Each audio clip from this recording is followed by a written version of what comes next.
is fucked up. So is the freaking way wherever you are at. So is Enfield, so are...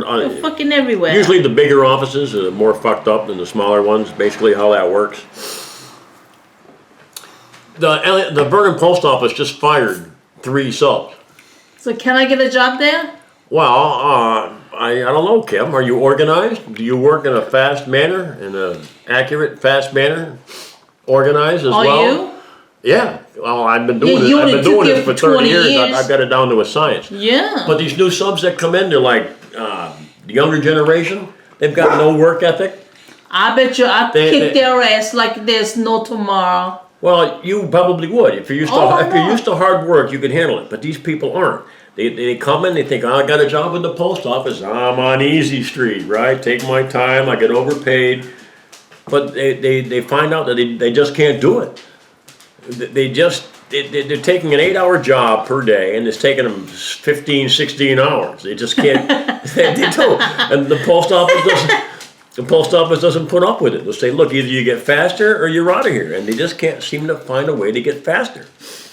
So they get canned. They got a 90-day probationary period, and that's 90 working days. That's not just 90 calendar days, right? So if they get hired on, March 1st, you don't have till June 1st to shape up. You've got like probably till the end of the year, really. And they still just can't do it. They can't move fast enough. They can't put the mail in order of delivery quick enough to get out on the road and get it done.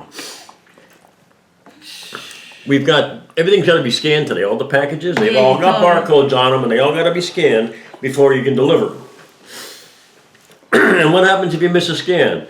The post office comes out on you because they hate missed scans because the customer calls on the phone. This package was scanned as delivered and it's not in my mailbox. So management is tired of fielding these phone calls of the complaints that roll in. So they come down. You gotta scan every package. Gotta scan every package. You can't miss scans. So, and you gotta do it in a fast manner. You gotta do things quick. And you got to be accurate. Boom, boom, boom. Now you can't have both. You can have fast and inaccurate, or slow and accurate, but you can't get fast and accurate. And that's what the post office wants. Well, you got all that? Listen, that's in every job that you want to get there when you do fast and accurate. That's not just the post office. But they work against each other. It could be restaurant. It could be working for day. It could be any job that you. Right. Every employer wants that. Every employer. They want employees that work fast and accurately. I agree. But you ever hear that expression, haste makes waste? What that means is the faster you work, the more mistakes you're going to make. So. That's. Why you say that? Because it's true. No, it's not. It's sure absolutely not. You work too fast. Absolutely not. Oh, well. Explain to me how you can do it then. How do you work faster and more accurately? Usually when you slow down, you get more accurate. You make less mistakes. Well, you've been doing it for 30 years. Right. Well, you should make any mistake, and you should be fast as anybody else when you've been doing it for 30 years. Well, I'm trying. Actually, I'm just trying to keep up with you right now. So you could keep that job for 30 years and still making a mistake. I should have no problem getting that job then. Well, come on down. I mean, there's plenty of openings. I mean, like I said, they just fired 3 people. I mean, boom, come on in. I'm not gonna. Because you're... I'd rather stay home and take care of my man than go to work. But look at all the people you run into. I wanted to be home. All the people you run into out on the street. I wanted to be home and cook and clean for my man. Just think of that social interaction with the general public. Spend time with my dog. She runs into plenty of people on the Trogsnick Bridge. when the traffic's all stopped and you get out and walk around, hey, how you doing? No. Nice to meet you. No, that isn't what I meant. But anyway, so tell us what happened in Australia and Germany. Well, in Australia, while you're at it, in Australia, they don't even deliver the packages over there. Did you know that? You gotta go get it? Right. Every package that comes in, they got a dinky little mailbox with a little slot to put the letters in. There's no way you can get a package in there. And there's thieves on every street corner in Australia, so they don't deliver any packages to the door.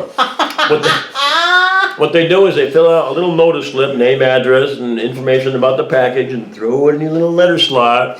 And you have to march down or drive down to the post office to pick up your package.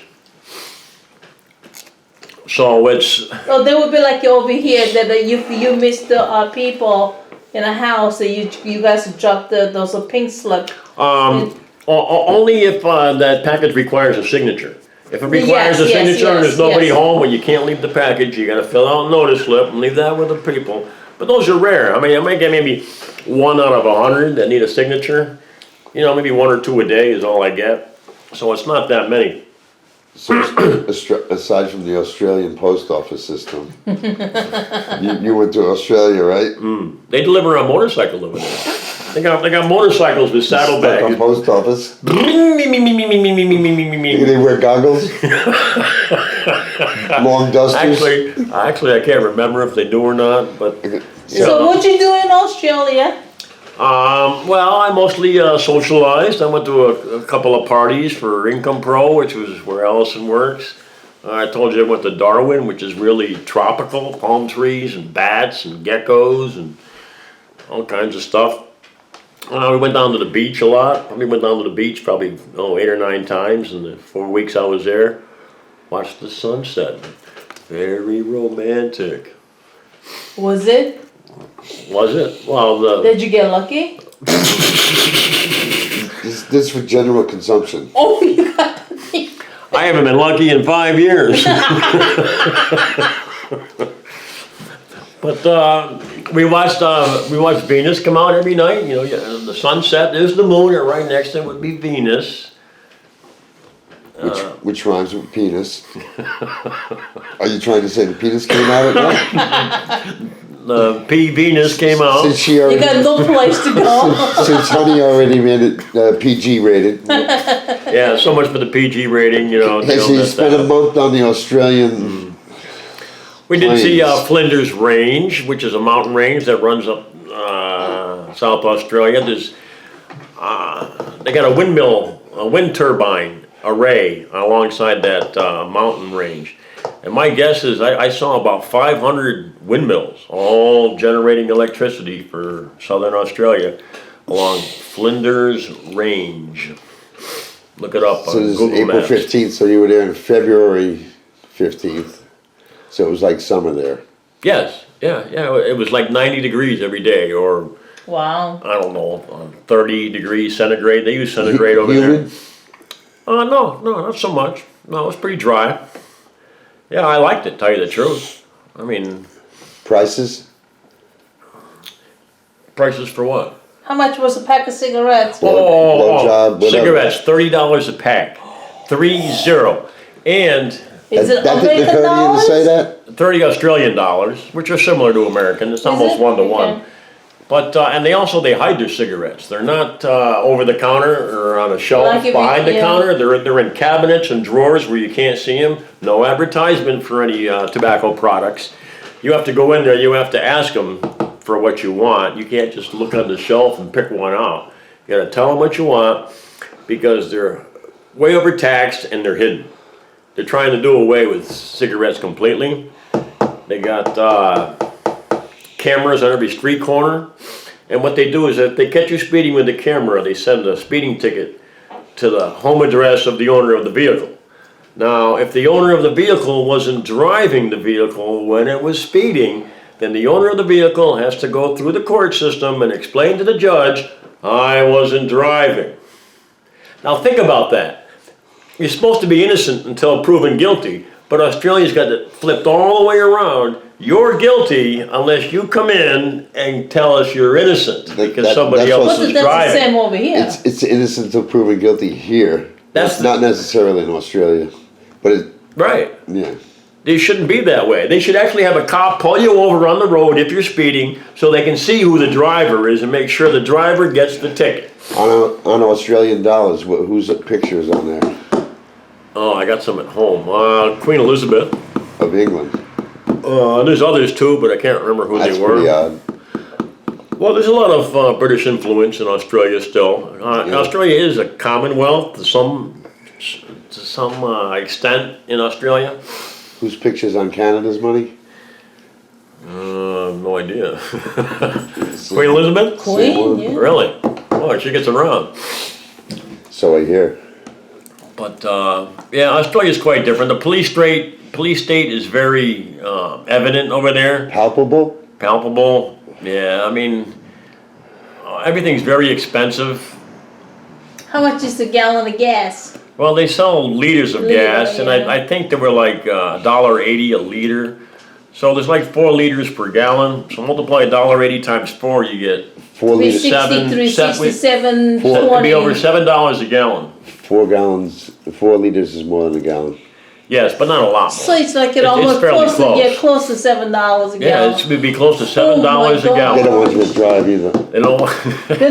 Well, they're very green over there. They're very Global warming, don't you know? global warming. Yeah, that's how they're selling it. They got Okay, all. so then you left. You see the koalas?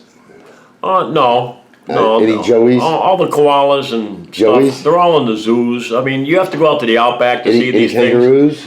No wild ones anyway. I saw a couple of dead ones on the side of the road. Aw.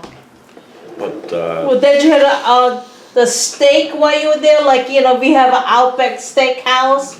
It's famous. It came from, that was originally actually, from I Australia. did think I had a steak one time. You know, they do have a lot of restaurants over there, but they're way overpriced on all their food. What I kind mean, of food did you eat when you were there? well, they've got dim sums. You ever hear of a dim sum? It's like Yes. it's like whalebone, That's- right? That's fucking No. Chinese. What's a dim sum? Chinese. Well, what's in it? What's in the food? Well, it could be anything. It could be chicken. It could be shrimp. But it's it could be fried, right? Mostly it's just supposed to be steamed. Oh, yes. Yeah, they steam it, then they fry it. Actually, they do both. Yeah. Yeah, but it's sausage with a crumb outer layer on it, and they steam it and fry it. It's pretty good. I like them. What the heck is that? That's That's not a dim sum. That's it's about that big, and it's Dim about, sum it's is about like that round. it's like a dim sum. It's like a wonton, but the top cut off. like an egg roll. Yeah, you could Except say about that. half the size of an egg roll. Yeah. Yeah, so we pretty much both agree on what it is. We disagree on what's inside. But I imagine you could put anything Well, inside. So then you got on a plane and drove back? On a plane and drove back. Yeah. No, we got in a car and flew back. And then what did you do? What did you do, Doug? What did I do? Mostly visited. Allison's got a lot of friends and family. No, you're back. You're back socialized. here in Oh, now that America. I'm back here, nothing. I've just gone to work and that's it, pretty much. And then after you got back, where'd you go? Came over here. Come over to Kim and Dale's place. No. Because it's, Germany, you dumbass. they're talking about my trip to Germany now. Okay, yeah, about 2 weeks after I got back from Australia, I flew to Germany with my son, my daughter, and my son-in-law. The 4 of us went on Lufthansa.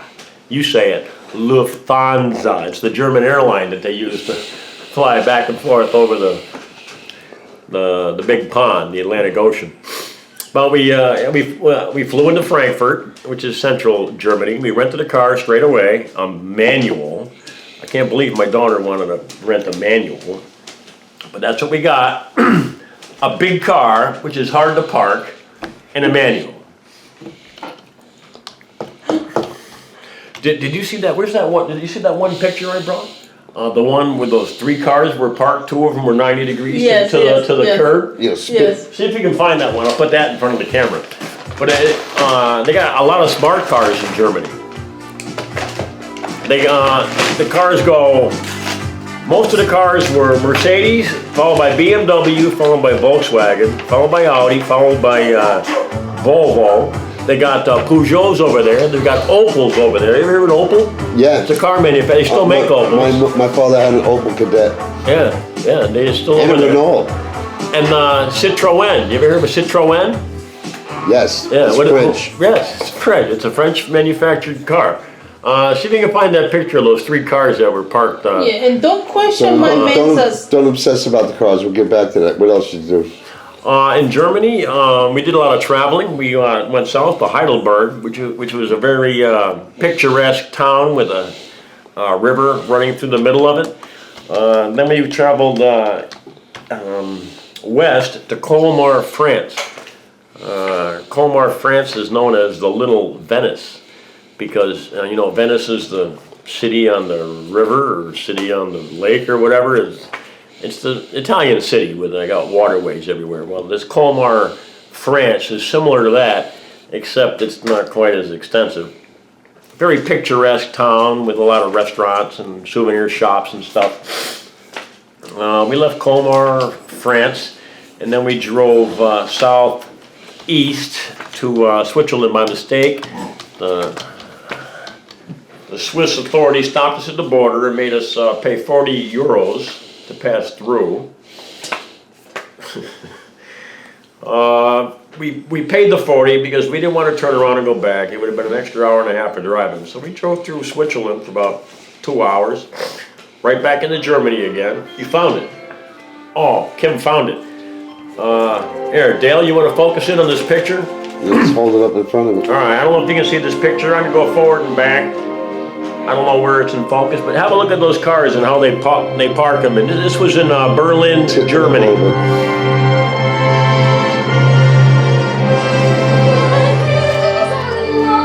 With the sound of music.